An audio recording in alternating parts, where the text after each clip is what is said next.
শুধু একটা innovative idea, তুমি যদি সেটাকে আঁকড়ে ধরো এবং দিন রাত এক করে তার পেছনে কাজ করো ক্রিয়েটিভলি, হাটকে, তাহলে কিন্তু তুমি সফল হবেই হবে। তার প্রবল চান্স আছে সফল হওয়ার। এরকম একটা উদাহরণ হলো দ্য বঙ্গাই। একটা এমন ছেলে যে কিন্তু বুঝতে পারছিল না যে তার ক্যারিয়ারে সে কি করবে, কিন্তু একদিন তার মাথায় আসলো যে পুরনো যে বাংলা মুভিসগুলো আছে তার ক্লিপগুলোকে নিয়ে যদি ফানি রোস্টিং ভিডিও বানানো যায় আর সেটাকে ইউটিউবে আপলোড করা যায়, তাহলে কি হতে পারে। এই আইডিয়া থেকেই জন্ম নিল দ্য বঙ্গাই। এবং তোমরা সবাই জানো বাকিটা হিস্ট্রি, যে সে আজকে কতটাই সফল একজন কন্টেন্ট ক্রিয়েটার বাংলার ইউটিউব জগতে।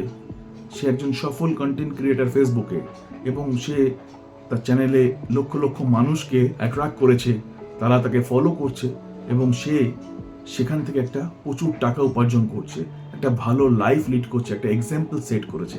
তাই একটা innovative idea plus unique creativity, সেটা কিন্তু তোমাকে অনেক অনেক উচ্চতায় নিয়ে যেতে পারে। Always remember that.